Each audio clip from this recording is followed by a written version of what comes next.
Hello నందు గారు. Hello. ఎలా అనిపిస్తుంది 'అగ్లీ స్టోరీ' ద్వారా మీలో ఒక సైక్ సిద్ధార్థ్ ఆల్రెడీ చూసాం ఎలా ప్రవర్తిస్తారు ఏంటి అనేది. బట్ ఇందులో నిజంగా హైలీ లెవెల్ అసలు. మాకొక నిజంగా హేట్రేట్ వచ్చేసింది మీ క్యారెక్టర్ మీద. సో, ఎలా అనిపిస్తుంది రెస్పాన్స్? వెరీ హ్యాపీ అండి. స్పెషల్లీ ఆడియన్స్ నుంచి వస్తున్నటువంటి లవ్తో పాటు ఎప్పుడైతే మన మీడియా కూడా ప్రెస్ మీట్స్లో కానీ కలిసినప్పుడు కానీ బాగా చేసామన్నప్పుడు ఇట్ ఈస్ ఇమ్మెన్స్ సాటిస్ఫాక్షన్ అండి.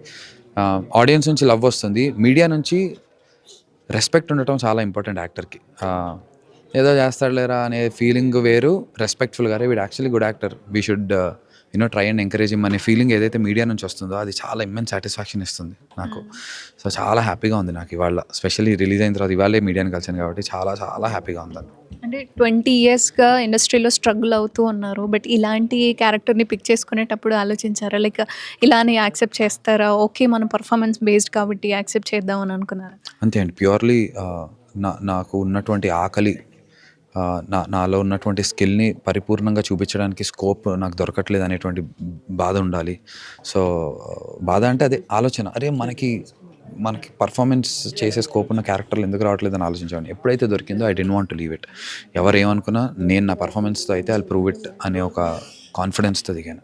అంటే నందు 20 ఇయర్స్‌గా ఇండస్ట్రీలో ఉన్నా సరే, మాక్సిమం ఈ 3-4 ఇయర్స్ నుంచి బ్యాక్ టు బ్యాక్ మూవీస్ రావడం కానీ, ఒక మంచి గుర్తింపు తెచ్చుకోవడం కానీ స్టార్ట్ చేశారనే చెప్పుకోవాలి. మీ మొహమాటమే దీనికి కారణం అని చెప్పుకోవచ్చా? మొహమాటమే కారణం. It could be one of the reasons అండి. నేను ఎక్కువ వెళ్ళి డైరెక్టర్లను ఇంకా కలిసి ఉండుంటే, I hope this helps other budding actors. మనం వెళ్ళాలి, డైరెక్టర్లను కలవాలి. నాకు బ్లాక్ బస్టర్ కమర్షియల్ హిట్ ఒక 50 కోట్ల హిట్ నాకు వచ్చింది అనుకుందాం దేవుడి దయ వల్ల. అయినా కూడా నేను నెక్స్ట్ వెళ్ళి డైరెక్టర్లను కలవాలి. ఎప్పుడు కూడా మనం we should keep in touch with people that are creators. At least యాక్టర్స్కి అయితే వీ షుడ్. సో నాకు అన్ని రోజులు నేను అలా చేయకపోవటం నాదే మిస్టేక్, అదొక రీజన్ అయి ఉండొచ్చు. రెండు ఎప్పుడైతే నా అంతటికి నేను ఒక బ్రేక్ త్రూ నాకు కావాలని నేను నా అంతటికి నేను చేసుకున్నాను, థింగ్స్ చేంజ్, పీపుల్ మన మీద ఉండే పర్స్పెక్టివ్ చేంజ్ అయ్యింది. అరే ఈ పిల్లాడు హీ కెన్ డూ, సినిమాని మోస్తాడు అనేటువంటి ఫీలింగ్తో ఎక్కువ సినిమాలు రావడం కూడా జరుగుతున్నాయి ఇప్పుడు నాకు. సో మొహమాటం ఒక కారణం అవ్వచ్చు రాకపోవడానికి. నేను ఆ బ్రేక్ త్రూ తీసుకోవడానికి స్టెప్స్ తీసుకోకపోవడం అంతకుముందు ఒక కారణం అయి ఉండొచ్చు. బెస్ట్ కాంప్లిమెంట్ ఏంటి అగ్లీ స్టోరీ నుంచి ఫ్రమ్ ద పీపుల్? నాకు బెస్ట్ కాంప్లిమెంట్ అంటే every single review that wrote about ugly story, ఒక 90% సూపర్ రివ్యూస్ పడ్డాయి. ఒక 10% సినిమా గురించి ఒకవేళ నెగిటివ్గా వచ్చినా కూడా, అందులో కూడా 100 out of 100 రివ్యూస్లో నా గురించి చాలా చాలా చాలా బాగా రాశారు. అసలు అన్బిలీవబుల్లీ గుడ్గా రాశారు. నందు డిడ్ అ గ్రేట్ జాబ్ కూడా రాయలేదు. అసలు ఏంటి ఆడ యాక్టింగ్ ఏంటి, ఆడేంటి, వావ్ వాట్ అ టాలెంట్ అని నన్ను ఎంకరేజింగ్గా రాశారు. అలా రాసిన ప్రతి review is a special compliment నాకు. అంటే ఒక క్యారెక్టర్‌ని పోషిస్తున్నప్పుడు ఆ క్యారెక్టర్‌లో వాళ్ళు ఇన్వాల్వ్ అయ్యి అంత నెగటివిటీ తీసుకున్నారు మీ క్యారెక్టర్ నుంచి అంటే, అక్కడే ఒక హైప్ వచ్చేసింది మీ క్యారెక్టర్‌కి, మీ పర్ఫార్మెన్స్‌కి. రైట్. స్టోరీ నుంచి ఇలా నెగెటివ్ కాంప్లిమెంట్ కావచ్చు, ఇలా ఫేస్ చేసే అమ్మాయిలకి మీరిచ్చే సజెషన్ ఏంటి? ఇలాంటి వాళ్ళని అసలు ఫేస్ చేయకూడదండి. ఫస్ట్ ఆఫ్ ఆల్ ఫేస్ చేస్తున్నారు అంటే దాని నుంచి బయటికి ఎలా రావాలనేది one should take a step. అంటే ఇలాంటి వాళ్ళతో మాత్రం మనం అడ్జస్ట్ అయ్యి వాళ్ళు మారుతారు అనుకోకూడదు. మారరు. వీడు మారాడుగా క్లైమాక్స్లో కూడా, ఎస్పెషల్లీ కార్తిక్. రియల్ లైఫ్లో నెగిటివ్స్ అందరిలో ఉంటాయి. కొంచెం మాట్లాడుకోవాలి, కమ్యూనికేషన్ ఉండాలి, రిలేషన్షిప్లో గివ్ అండ్ టేక్ ఉండాలి. నీకు నచ్చనివి నాకు నచ్చనివి ఒక బ్యాలెన్స్ చేసుకుని రిలేషన్షిప్ని ముందుకు తీసుకెళ్ళాలి. కానీ అసలు అవతలవాడు వినట్లే, మనమే అన్నిటికీ మారిపోవాలి అంటే అది అవతలవాడు చెప్పేది రైట్ కూడా కాదు, అది చాలా రాంగ్. అలాంటి వాళ్ళ దగ్గర నుంచి మాత్రం బయటకు వచ్చేయాలి. అంటే మీరన్నట్టు నిజంగానే మనం ఎక్కువగా మలయాళం సినిమాలని, వాళ్ళ కంటెంట్‌ని చిన్న చిన్న మైన్యూట్ డ్రామాలను కూడా మనం బాగా ఎంకరేజ్ చేస్తూ ఉంటాం.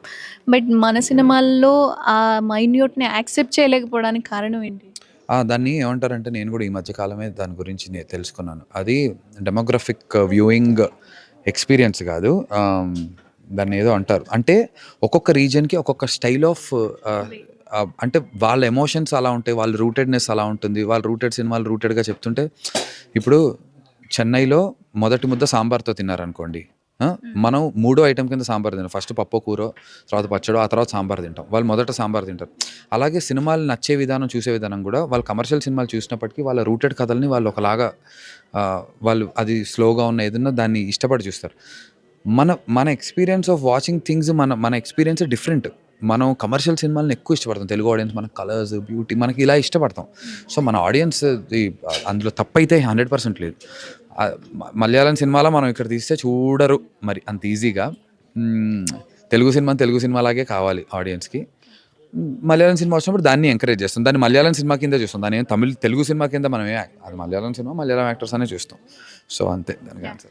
అగ్లీ స్టోరీ అనేది మాక్సిమం మీరు అంటున్నట్టు 30% కాదు, ప్రతి ఒక్క స్టోరీ ఏదో ఒక విధంగా వాళ్ళకి పాజిటివ్గా కావచ్చు, నెగిటివ్గా కావచ్చు, ఒక మెసేజ్ అనేది ఇస్తుంది. ఒక జాన్రా వాళ్ళు వీళ్ళకి నచ్చుతుంది అనుకోకుండా ప్రతి ఒక్కరు ఆ స్టోరీని తీసుకున్నారు అంటే నెక్స్ట్ టైం వాళ్ళకి రిపీట్ అయినా, లేదా వాళ్ళ చుట్టుపక్కల ఎవరైనా తెలిసిన వాళ్ళు ఉన్నా వాళ్ళకి ఒక సజెషన్ వదిలేయండి అని అలా ఉంటుంది. కాబట్టి సో ఆడియన్స్కి మీరు ఇచ్చే మెసేజ్ ఫ్రమ్ అగ్లీ స్టోరీ. ఆడియన్స్‌కి నేను ఇచ్చే మెసేజ్ ఫ్రమ్ అగ్లీ స్టోరీ, 4 గోడల మధ్య మనకి తెలియనటువంటి ఎంతోమంది దంపతులు, boyfriends, girlfriends, partners చాలా ఇబ్బందులు పడుతున్నారు. అలాంటి ఇబ్బందులు ఉంటే కనుక దాచుకోకుండా one should speak out and either make the relationship work or walk out of their relationship. First అయితే రిలేషన్షిప్ వర్క్ చేయడానికి ప్రయత్నించాలి. అవ్వట్లేదు, ఇంకా టార్చర్ పడుతున్నారంటే ఈదర్ ఏ జెండర్ అయినా పర్లేదు, వాళ్ళు లైఫ్ని వేస్ట్ చేసుకోకూడదు. ఎప్పుడు పోతామో తెలియని బతుకులు మనకి, దాన్ని హ్యాపీగా ఉండాలి, కాంప్లికేట్ చేసుకోవద్దు. That's the message. Thank you నందగారు అండ్ కంగ్రాచులేషన్స్. Thank you.